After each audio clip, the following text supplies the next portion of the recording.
There is a silent audition that never seems to end. It happens in the quiet moments of a relationship, in the space between text messages, in the unspoken questions that hang in the air.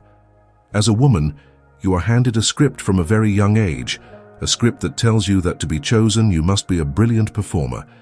You must be captivating, yet effortless, deep, yet easygoing, sovereign, yet available.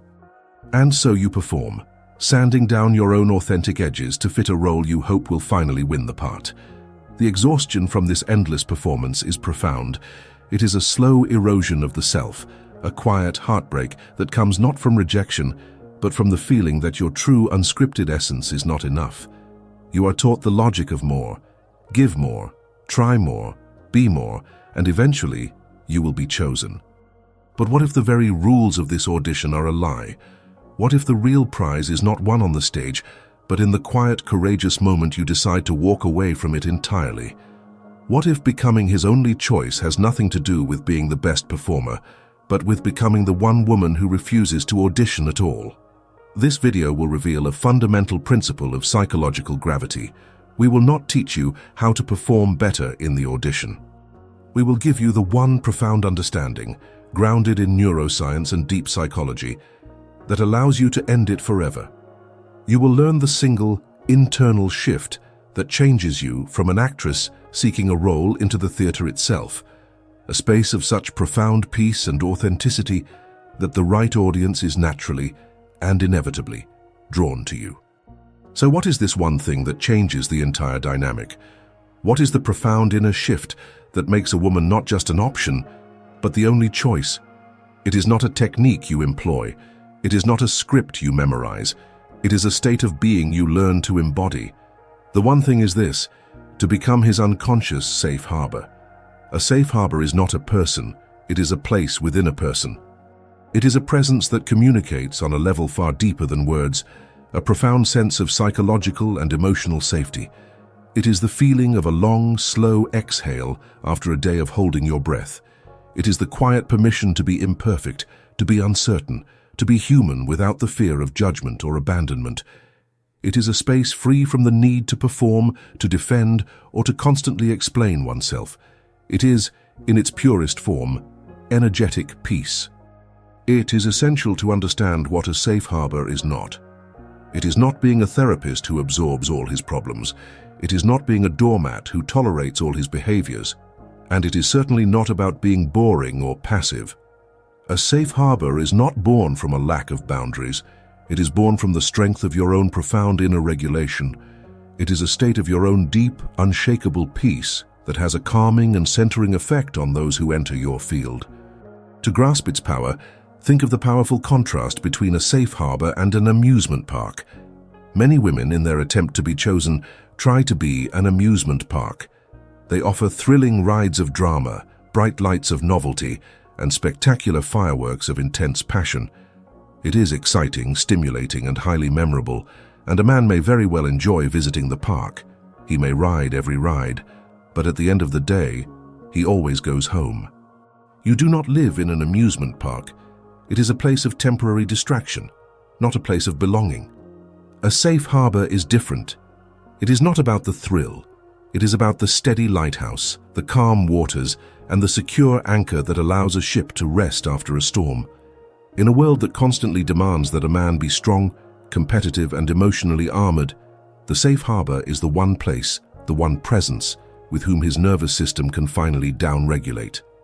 It is the one space where he can drop the armor and simply be, knowing that he will be met not with demand or with chaos, but with a steady, compassionate presence. He may not even be consciously aware that this is what he is searching for. His conscious mind might still be chasing the bright lights of the amusement park, but his soul, his nervous system, his deepest biological programming, it is searching for a home. The one thing, then, is not to become more exciting, but to become more peaceful. Not to be more of a thrill, but to be more of a sanctuary. This feeling of home is not just a poetic idea. It is a measurable biological event that triggers a specific neurochemical response in his brain, a response that is far more powerful for long-term bonding than any fleeting excitement. And that is where our journey takes us next. The magnetic pull of a safe harbor is not magic or poetry alone. It is a process deeply rooted in the predictable wiring of our human biology. To understand why a man will inevitably walk away from other women for the one who embodies this peace, we must understand the two competing systems at play in his brain, the system that seeks excitement and the system that craves safety. The first is the dopamine system. Dopamine is the molecule of motivation, craving, and anticipation. It is the neurochemical that fuels the thrill of the chase. It is triggered by novelty, unpredictability, and the possibility of a reward. The endless scroll of social media, the allure of a new and exciting person, the drama of an unstable connection, these are all potent dopamine triggers. This system is designed for pursuit, not for contentment. It is why the amusement park is so thrilling. The problem is dopamine is about wanting, not necessarily about deep, satisfying loving. It is a cycle of craving that, by its very nature, fades once the novelty wears off or the prize is won. The second, more powerful system for long-term connection is the oxytocin system. Oxytocin, along with its counterpart vasopressin, are the neurochemicals of deep bonding, trust, and serene attachment. They are not released by the thrill of the chase, but by the quiet experience of genuine connection, non-judgmental presence, and profound emotional safety. It is the hormone that floods a mother's system when she holds her child. It is the chemical signature of home. The safe harbor is the ultimate oxytocin-releasing presence. While a man may be momentarily distracted by a dopamine rush, he will, over time, become deeply and unshakably bonded to the person who provides a consistent source of oxytocin. Dopamine is for a season. Oxytocin is for a lifetime. But how does his body know the difference? The answer lies in a process your nervous system and his are engaged in every second you are together, a silent conversation happening far below the level of consciousness. This is the science of neuroception, a term coined by Dr. Stephen Porges. It is our nervous system's innate surveillance system, constantly scanning the people around us for subtle cues of safety or danger. When a woman's energy is chaotic, anxious, or competitive, her body broadcasts microsignals of threat, a subtle tension in her jaw, a slightly higher pitch in her voice, a breath that is held. His nervous system reads these cues and enters a sympathetic state of fight or flight. In this state, true intimacy is biologically impossible, but when a woman is a safe harbor, when she is regulated, calm, and present, her body broadcasts cues of safety. Her relaxed facial muscles, her slow and rhythmic breathing, the calm cadence of her voice, all these signals are read by his nervous system. This shifts him out of his defensive state and into a ventral vagal state, the biological state of rest and connect. It is only in this state that trust, vulnerability, and deep social bonding can occur. This is the one thing he cannot fake, and neither can you. His conscious mind might be chasing the dopamine of the amusement park, but his biology, his very soul, is desperately searching for the oxytocin and the ventral vagal safety that only a safe harbor can provide. Over time, his entire being will gravitate toward the source of its greatest peace. It is not a logical choice. It is a biological inevitability. This imperative is precisely why the common strategy of competing for him is not only exhausting, but destined to fail. Now that we understand the neuroscience of choice, we can dismantle the greatest myth that keeps so many women trapped in a cycle of effort and exhaustion. The myth is that you must compete to be chosen. The truth is, the very act of competing is what disqualifies you from being the ultimate prize. This is the paradox of the prize. Think of any great reward, a trophy, a crown, a destination. The prize does not run the race. It does not vie for the attention of the competitors. It does not worry about who is in the lead. It simply is the finish line. The competitors are the ones who exhaust themselves, who measure themselves against each other, who perform for the honor of winning it. By its very nature, the prize is the thing for which the competition is held.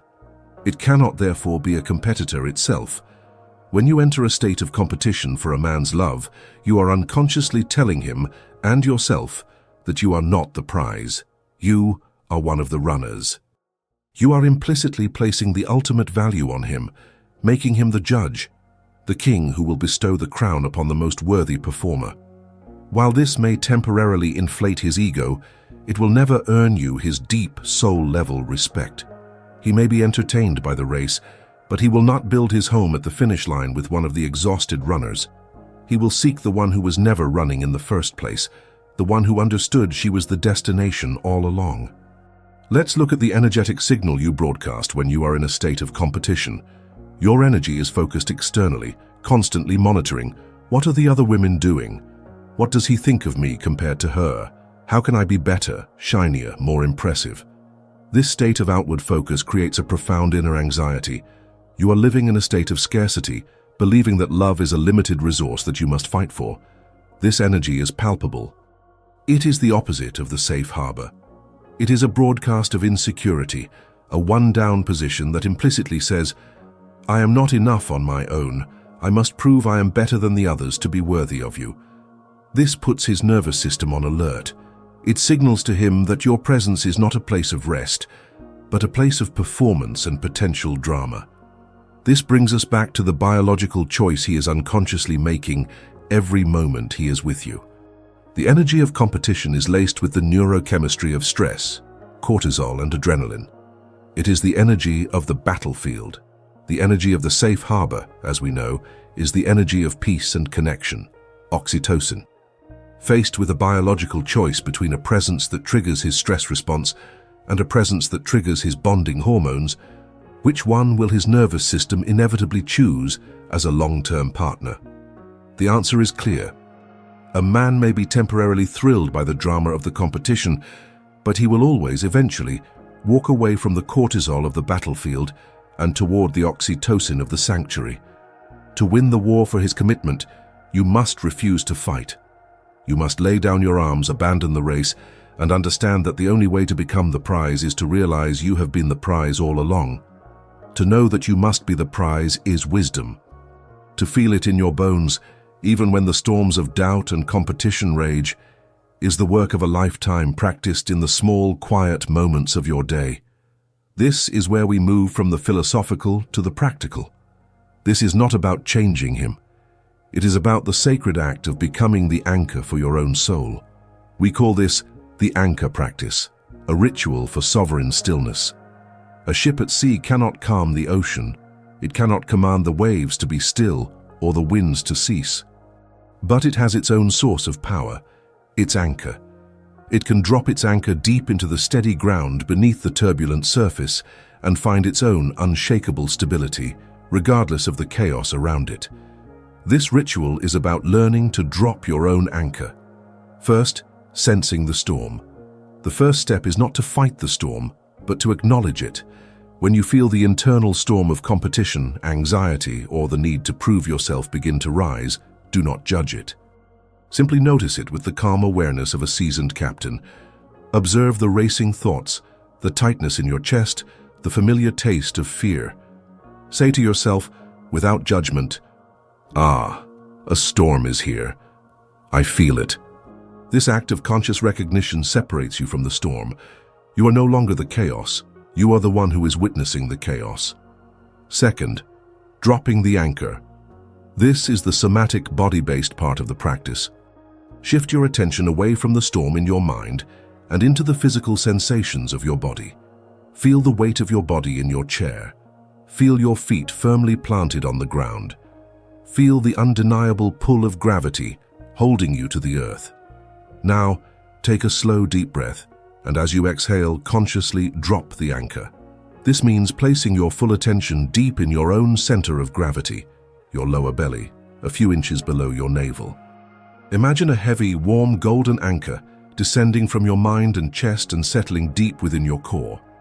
This physical and energetic act interrupts the anxious thought loops and brings you back into the profound, unshakable reality of the present moment. Third, radiating stillness. Once your anchor is set, the final step is to do nothing at all. You do not need to project calm. You do not need to offer peace. You simply need to be the stillness that your anchor has provided. You are now the calm eye of your own hurricane, and it is this anchored stillness that naturally radiates from your energetic field. You do not have to try to be a safe harbor. By being deeply and unshakably anchored in yourself, you become the calm that his nervous system can sense, trust, and is ultimately drawn to. This is the quiet, daily work of sovereignty.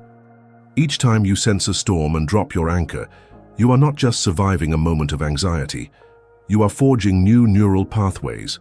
You are rebuilding your nervous system to find its home base within you, not in the validation of others. And it is from this profoundly anchored state that the ultimate result of your journey begins to unfold. When a woman consistently practices the anchor ritual, when her default state becomes one of sovereign stillness, the transformation that occurs in her relationship dynamic is not gradual. It is seismic. It is not a shift in his opinion of you. It is a fundamental reordering of his entire psychological and emotional world. This is the moment she ceases to be an option he is considering and becomes the axis around which his reality begins to turn. An option is one of several points on the circumference of a circle, easily replaced. An axis is the unique, irreplaceable, and unmovable center from which the circle is drawn. It is the North Star. It is the point of reference, the source of stability, the very center of gravity for a world. This shift happens because the one thing, her status as his safe harbor, has moved from being a pleasant experience to a biological necessity. His nervous system, having now tasted the profound calm and regulation of her presence, begins to crave it. The other options in his life, the women who may represent the temporary thrill of the amusement park, the dopamine of the chase, now begin to feel different. In comparison to the deep, restorative peace of the harbor, they begin to feel like sources of chaos, depletion, and noise. This is why he walks away from every other woman. It is no longer a logical decision made by his conscious mind, weighing pros and cons. It is an unconscious, biological, and psychological imperative. His entire being will instinctively and inevitably gravitate toward the one person on earth who makes him feel fundamentally safe, seen, and truly himself. He will walk away from the women who engage his ego and walk toward the one woman who soothes his soul. You will see this in his behavior. He will begin to orient his life around you, not because you demand it, but because you are his point of reference for clarity and peace. He will seek you out after a hard day, not to be fixed, but to be in the presence of your calm. He will begin to value your perspective above others, because he intuitively knows it comes from a place of stability, not reaction. His decisions, once made in a world of one, will now implicitly begin to include a world of two, because you have become essential to his sense of well-being. This is how you become his only choice, not by eliminating the competition, but by making it irrelevant. Not by proving you are the best option, but by becoming an entirely different category of existence. You are no longer a choice to be made. You are the center from which his best self can emerge. This profound shift, however, is not the true prize. It is merely the beautiful external reflection of a much deeper victory that has already been won inside of you. We began this journey with a single, burning question. How does a woman become a man's only choice in a world that feels like an endless competition?